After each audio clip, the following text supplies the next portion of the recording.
Bismillahirrahmanirrahim. Assalamualaikum warahmatullahi wabarakatuh.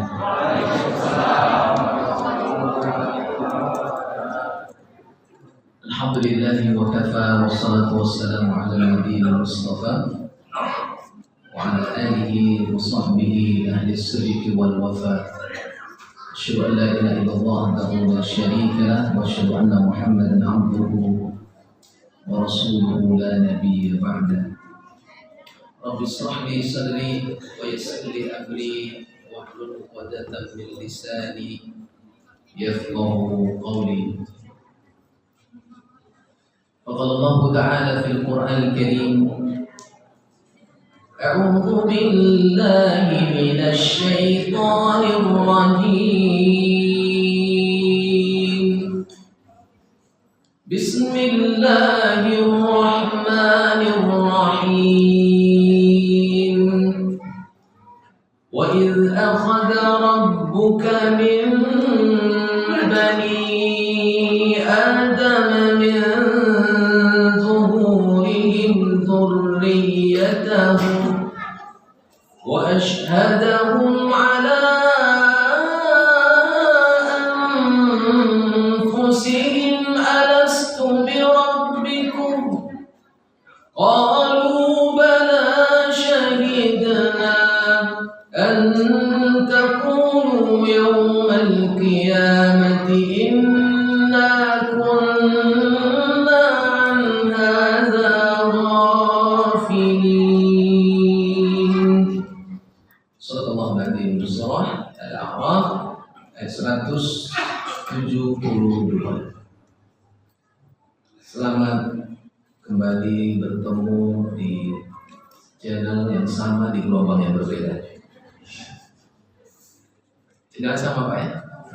Masjid Nurul ya, gelombangnya tadi gelombang subuh, nah ini gelombang Aisyah, berbeda gelombang. Semoga Bapak Ibu tidak bosan melihat wajah yang sama, tapi insya Allah materinya berbeda. Bersyukur kita kepada Allah di malam hari ini dalam sehat walafiat dan diberikan kekuatan berada di malam yang ke-9 dari ibadah puasa kita, berarti sudah 8 hari kita melewati ibadah Ramadan. Saya melihat wajah-wajahnya makin bercahaya, makin terlihat, insya Allah menjadi ahli surga semua, amin ya rabbal alamin. Salawat dan salam kepada Rasulullah SAW. Allahumma salli ala sayyidina Muhammad wa ala ali Muhammad. Pembahasan kita hari ini, anak-anak yang mencatat, adalah kita bahas M yang kedua, yakni mu'ahadah. Temanya adalah mu'ahadah. Mu'ahadah itu adalah ikatan perjanjian. Setiap janji itu, kata Nabi, innal ahda kana anhu mas'ulan. Setiap perjanjian itu, setiap janji itu akan disoal, akan diminta pertanggungjawabannya. Betulkah kita sudah mengikat janji dengan Allah? Iya. Sejak kapan? Sejak dalam alam rahim kita sudah diminta oleh Allah untuk berikrar janji, bersumpah di hadapan Rabb. Ketika kita dilahirkan ke permukaan bumi ini, maka nilai-nilai sumpah yang kita ikrarkan itulah yang mesti menjadi ikatan kita dengan Allah untuk kita melangkah dan berbuat apapun. Selagi kita semua Bapak Ibu yang dimuliakan Allah berada dalam lingkaran janji itu dan kita menepatinya, maka selamatlah perjalanan dunia kita. Tapi kalau kita keluar dari janji itu dan tak mau lagi memenuhi janji yang sudah kita ikrarkan, maka disinilah kelemahan dan kesalahan manusia. Dalam surah Al-A'raf 172 yang tadi kita bacakan, Allah Subhanahu wa taala sudah mengambil sumpah kepada anak Adam itu min zuhurihim wa dzurriyyatahum, ya. Dan apa sumpah yang sudah diikrarkan itu? Ketika Allah mengatakan wa ashhadahum ala anfusihim alastu birabbikum Qalu bala syahidna. Betulkah kalian semua mengakui aku ini Rabbmu? Maka semua kita mengatakan iya. Benar ya Allah. Apakah dia seorang bayi dari muslim atau non muslim? Jawabannya sama. Maka disinilah peran orang tua yang disebutkan Nabi Shallallahu Alaihi Wasallam. Kullu mauludin yuladu 'alal fitrah. Setiap anak itu dilahirkan dalam keadaan suci. Maka orang tuanya lah kata Nabi yang akan menjadikan anak ini yuhawidani au yunassirani au yumajjisani. Apakah anak ini akan menjadi Yahudi? Apakah seorang ini akan menjadi seorang Nasrani atau bahkan menjadi seorang Majusi? Melekat kepada orang tuanya. Oleh karena itu, keislaman yang benar itu bukan keislaman sekedar dilahirkan dari keturunan muslim. Kalau seandainya dia lahir dalam keadaan muslim, iya. Tetapi kemudian dia tidak memperbaiki dan memenuhi dan mematuhi ikrar janjinya kepada Allah, maka Islamnya hanya sekedar Islam turunan. Maka ditanya, apa Islam? Iya. Tapi lesmayang apa? Iya, enggak. Jadi Islam, iya. Islam apa? Iya. Lain mengaji apa? Iya, enggak. Islam apa? Iya. Pernah ke masjid enggak? Lain sekali Jumat saja. Ada enggak yang begini? Masih ada enggak, Bu? Masih ada, Pak? Masih ada. Berarti dia Islam dalam keturunannya, tapi dia tidak berjalan di atas jalan yang sudah diikrarkan itu. Janji ini akan mengikat kita untuk selamatnya kita menempuh kehidupan. Karena orang yang berada pada ikatan janji itu, dia akan tahu jalan bagaimana tujuan yang hendak dia capai. Logika sederhananya begini. Bapak naik motor, ibu naik motor, keluar dari rumah. Lalu mondar-mandir dari Jalan Ujung Sudirman, Pangkai Sudirman, bolak-balik saja. Jumpa dengan jamaah masjid. Bapak mau kemana?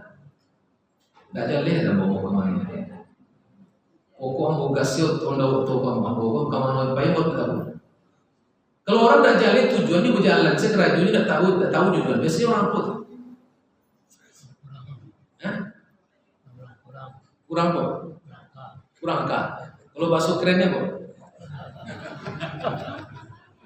Khayal menjadi. Hah? Tidak tahu alamat yang dituju. Biasanya orang pun. Kalau macam apa kalau agak lembut seketik kurang angka. Pikun bisa jadi. Ya. Jangan-jangan masih ada di antara kita orang-orang yang pikun. Dia tahu jalan tujuan apa yang mau dia tuju. Mondar-mandir aja gak tahu sampai kepada tujuan. Sementara hidupnya makin sikit jatah dan kesempatan, tapi tujuan yang dituju dia belum sampai kepada tujuan itu. Ada tak orang seperti ini? Ada.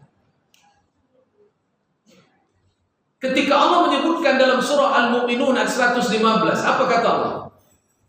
Am hasibtum annama khalaqnakum abasa wa annakum ilayna la turja'un. Apakah kalian mengira kalian diciptakan oleh Allah sekedar ada? Tidak ada tujuan. Sampai-sampai kata Allah, wa annakum ilaina la turja'un, karena kalian tak tahu jalan pulang dan tak tahu tujuan apa yang kalian cari, sampai kalian mengira wa annakum ilaina la turja'un, bahwa kalian ini tidak akan dipulangkan kembali kepada Allah. Kata Allah, tidak, justru aku menciptakanmu ada tujuannya dan sebentar lagi kamu akan pulang. Apa tujuan kita diciptakan? Apa sih? Beribadah. Wa ma khalaqtul jinna wal insan illa liya'budun. Tidak aku ciptakan jin dan manusia kecuali untuk beribadah. Kalau berada berarti wa ma khalaqtul jinna illa insan. Ya. Apa namanya? Wa ma khalaqtul jinna wal insan illa liya'budun. Maka kita disebut dengan abdul. Kita ini abdul. Abdullah. Apa arti Abdullah? Apa arti Abdullah? Kalau bahasa lebih kerennya budaknya Allah. Di zaman sebelum ya Rasulullah SAW diutus dan di zaman Nabi juga masih ada perbudakan, maka di antara tugas misi Rasulullah termasuk memerdekakan para budak. Maka dulu hukum dalam Islam kalau ada yang dilanggar maka ada namanya memerdekakan budak agar nilai perbudakan terangkat dan tercabut sehingga bebas semua budak, tidak lagi ada budak. Abdun dalam bahasa budak di zaman itu terserah kepada tuannya. Ya Pak, karena budak di zaman itu sama seperti benda. Dia mau dijual silakan, mau dipekerjakan dengan cara yang keras atau tidak berperi kemanusiaan di zaman itu mereka lakukan. Karena dianggapnya budak itu sama seperti benda. Itulah status budak. Coba lihat di zaman Nabi SAW, kalau ada budak yang ketahuan menjadi seorang Muslim di zaman itu, maka majikannya marah nggak? Majikannya marah. Maka budak itu akan diikat, akan diazab, akan dianiaya. Itu yang terjadi diantaranya kepada Bilal bin Rabah. Itu yang terjadi kepada keluarga Ammar bin Yasir. Ammar bin Yasir itu, nama ibunya Yasir itu adalah nama Ammar itu adalah nama ibunya adalah Sumayyah. Siapa namanya? Sumayyah. Ketika Sumayyah itu ketahuan oleh majikannya dia masuk Islam, maka Sumayyah diancam. Ya, dijemur di terik panas, dicambukin, dipaksa untuk kembali kepada agama semula, namun Sumayyah tak mau. Apa yang akhirnya terjadi pada Sumayyah? Itulah syuhada dari kalangan perempuan pertama dalam dunia Islam di zaman Rasulullah. Namanya Sumayyah. Sumayyah itu meninggal dunia. Mohon maaf Bapak Ibu, mohon maaf, besi panas yang dipanaskan dalam derajat yang tinggi, kemudian mohon maaf ditusukkan ke dalam auratnya. Dengan sebab itu dia meninggal dunia. Mempertahankan akidah. Nah, ini dulu budak begitu diperlakukan. Kita ini Abdullah, kita ini budaknya Allah. Tetapi ternyata Allah memperlakukan kita ketika kita tidak patuh sama enggak dengan manusia memperlakukan budak itu? Tidak. Berapa sering dulu waktu muda kita tinggal sholat yang Allah tak tegur-tegur? Ada nggak? Pak, betapa banyak hari ini masih orang meninggalkan sholat tapi Allah nggak menegurnya. Andaikan berlaku hukuman seperti teguran umat terdahulu ketika umat Nabi Musa tidak mau beribadah pada hari Sabtu, maka apa yang terjadi? Wa kunu qiradatan khasiin. Jadilah mereka monyet-monyet yang hina. Kalau ayat ini berlaku sekarang, kira-kira masih banyak nggak monyet di Pekanbaru? Ya Pak. Hah? Kalau ayat ini berlaku sekarang, ada nggak monyet naik mobil Camry? Naik motor NMAX? Naik moge? Mungkin ada. Allah tak berlakukan itu. Dan di antara doa Rasulullah SAW, Bapak Ibu adalah, ya Allah, jangan engkau kutuk umatku sebagaimana engkau kutuk umat terdahulu. Itu dikabulkan Allah. Ya Pak. Maka hari ini kita Abdullah ini, hamba ini sering buat maksiat, tapi Allah tak menampakkan bekas itu pada diri kita. Andaikan satu dosa itu ditampakkan, sebagaimana perlakuan seorang majikan kepada seorang budak ketika dia melanggar perintah, langsung dihukum dan dicambuk, maka kalau begitu diperlakukan Allah, maka mungkin sudah banyak tubuh kita dibenjol-benjol. Satu dosa timbul, ibu lah contoh, dosa benjol lah Ustaz. Satu dosa timbul jerawat di muka. Dua dosa jerawat, lama-lama penuh jerawat. Jadi tanya orang, ibu ke wajah ibu makin hari tambah jerawat tadi saya. Ini banyak lusuh tuh buku jerawat bukunya. Tidak diperlihatkan Allah seperti itu. Jerawat itu disimpan di sini Allah. Dalam hati tidak dinampakkan di sini. Allahu Akbar. Begitu sayangnya Allah kepada kita. Namun terkadang ini tidak membuat manusia sadar untuk kembali mengingat janjinya kepada Allah. Seakan-akan Allah biarkan mereka, padahal tidak. Apa kata Allah Subhanahu wa taala? Jangan pernah engkau mengira Allah itu lalai terhadap kezaliman orang-orang yang zalim. Fala tahsabanna Allah ghafilan amma ya'malu zalimun. Jangan pernah kalian merasa mengatakan Allah itu sedang diam, Allah itu sedang membisu terhadap kezaliman orang-orang zalim, maka Allah biarkan. Tidak.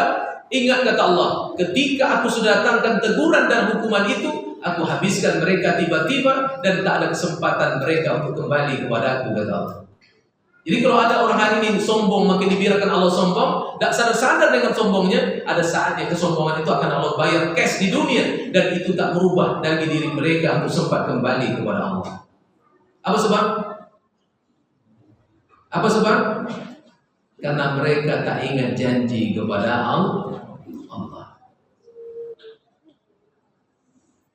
Bapak Ibu yang muliakan Allah Subhanahu wa taala. Maka muahadah itu adalah ikatan yang kuat antara kita dengan Allah. Kalimatnya adalah Al-An'am 106.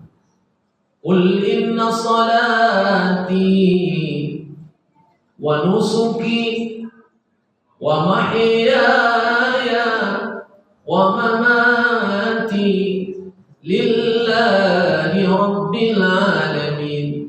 Kalimat itu adalah iyyaka na'budu wa iyyaka nasta'in. Itulah ikatan janji kita dengan Allah, maka kita ikrarkan selalu. Maka harusnya apa yang kita baca dalam sholat kita tentang ikrar dan janji, tentang muahadah yang kita ingin buktikan itu mampu merubah diri kita dalam kehidupan. Sehingga apa harapannya Bapak Ibu? Hari demi hari karajowa makin elok, perbuatan awak makin bagus, takut kita kepada Allah makin tinggi, takut akan dosa makin mengkhawatirkan kita, dan ketika kita lalai dalam beribadah, merasa kita rugi di hadapan Allah Subhanahu wa taala. Itu buah dari orang yang patuh betul dengan janji yang sudah diikrarkannya kepada Allah Subhanahu wa taala. Bapak Ibu, yang dimuliakan Allah. Manusia ini memang kalau dijanjikan sesuatu yang bersifat materi, mereka akan tergiur mengejarnya. Tapi kalau dijanjikan sesuatu yang bersifat berita tentang kebaikan Allah yang ditawarkan, terkadang manusia tidak menghiraukannya. Betul? Malam begini kita hadir di janji siapa? Janji Allah. Kalau setiap malam tarawih ini, kemudian Allah dengan para malaikatnya, dan Allah titip satu malaikat zahir dalam kehidupan manusia, hadir setiap malam tarawih di masjid. Sengaja malaikat ini diberdirikan Allah di depan pintu untuk menunggu siapa saja yang pulang selesai tarawih, dan kemudian setiap satu orang dari siapapun yang datang disalami oleh malaikat ini dengan cinta dan kasih sayang. Ternyata di salaman itu ada ampau dan amplopnya. Kira-kira masjid ini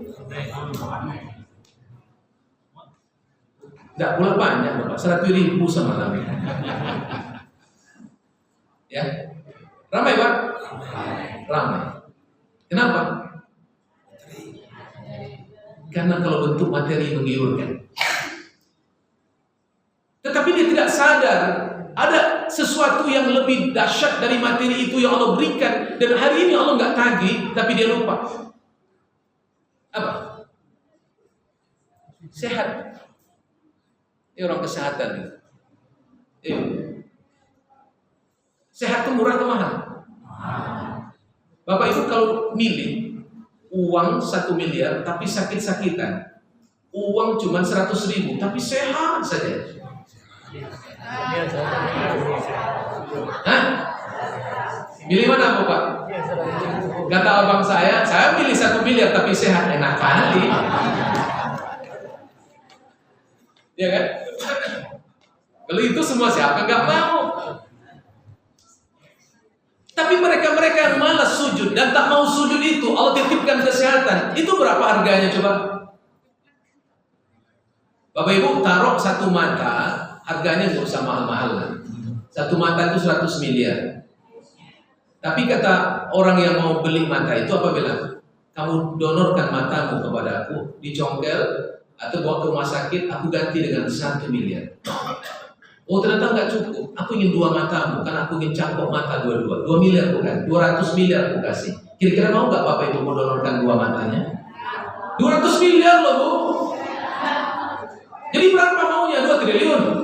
Nggak mau juga. Berapa? Wahai saudara-saudara kami yang sudah diberikan mata oleh Allah, yang kemudian sehatnya lah Masya Allah, Kenapa Anda tidak mau sujud kepada Roh? Kenapa Anda tidak mau terima kasih kepada Allah? Kenapa Anda merasakan seakan-akan rezeki itu hanya sesuatu yang zahir dalam bentuk materi?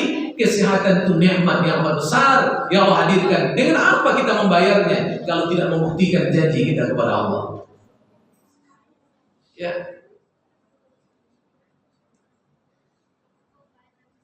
Guru saya bilang begini, dia satu kali mengundang sahabatnya untuk makan malam spesial. Karena ternyata sahabat ini sedang ulang tahun pernikahan. Disewa sebuah hotel di Bali hanya untuk mereka berdua dan dibayarkan, ditraktir bahasanya. Bapak, saya ingin ajak Anda makan berdua suami istri di hotel ini. Silakan nikmati makannya. Dimasakkan satu porsi makanan ikan lobster yang diambil oleh penyelam terbaik di dunia. Satu porsi tidak mahal, Pak. Satu porsi makannya 6 juta. Pernah makan satu porsi 6 juta? Ketika kemudian dihidangkan makanan itu, ternyata si bapak nggak bisa makan. Nggak bisa makan. Ditanya sama si ustadz ini, kenapa bapak nggak makan? Aku udah jamu bapak loh untuk hari spesial bapak. Wah, maafkan aku nggak bisa makan. Kenapa? Di mulutku ada 15 sariawan. Sariawan, Pak. Sariawan dikasih Allah. Hilang kesempatan menikmati makan 6 juta di hari spesial karena ada sariawan. Masya Allah, berapa sering ibu berduka dan makan enak, begitu lahap dan lezat. Siapa yang ngasih nikmat sehat ini? Allah. Dengan apa kita bayar? Pemaleyo tanpa masajid. Iya, malas juga lagi mata dibaca Quran, malas juga lisan lagi berzikir kepada Allah. Apa yang mau kita buktikan janji kita kepada Allah? Maka jangan tanya Allah dengan apa yang dilakukan. Tanyalah apa yang kamu kerjakan di hadapan Allah.